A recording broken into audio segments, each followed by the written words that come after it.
Es preocupante la inseguridad y la violencia que se está viviendo en Playa del Carmen, Cancún y Ciudad del Carmen. Es necesario que las autoridades no bajen la guardia, pues están a tiempo de detener esos actos delictivos en esas zonas del país, manifestó Javier Sicilia Sardain, activista y escritor mexicano. Que construyan ciudadanía y tejido social.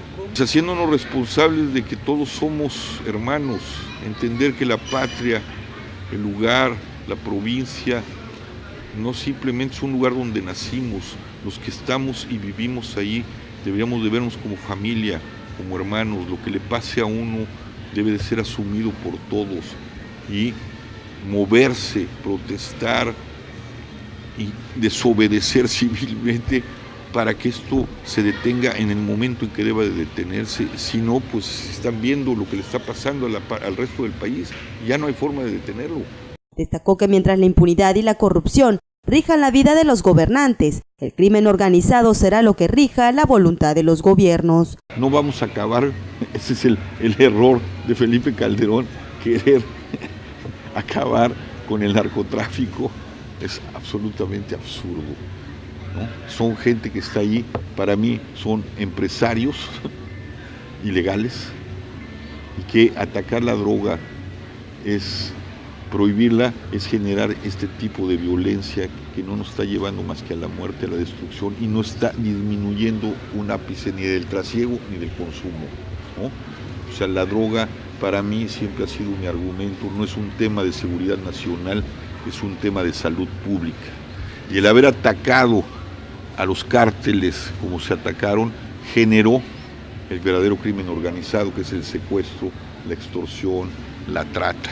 Todavía hace falta hacer ese estudio entre la estrategia de guerra de Calderón y de Felipe y de Enrique Peña Nieto con el aumento de la verdadera criminalidad, que no es la droga.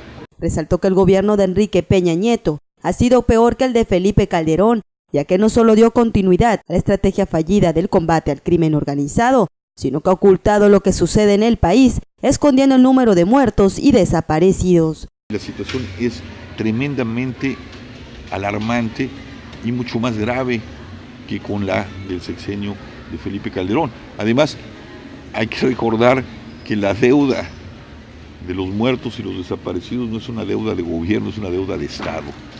Quien asume, el Estado asume la responsabilidad de los desaparecidos y de los asesinados de sexenios anteriores. El promotor del Movimiento por la Paz con Justicia y Dignidad presentó en la Feria Internacional del Libro de Yucatán su libro El Deshabitado, quien dijo es una biografía construida como una novela de pérdida, duelo y rabia, que pone sobre la mesa la ilusión de unos cuantos de cambiar el país con las prácticas de la clase política y sus claros oscuros.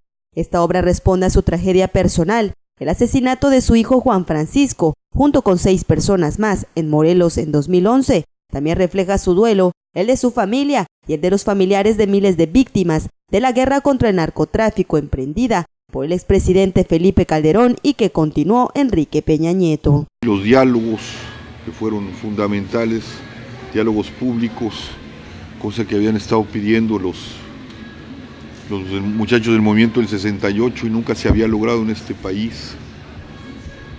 Y en ese sentido tenía que dar mi testimonio.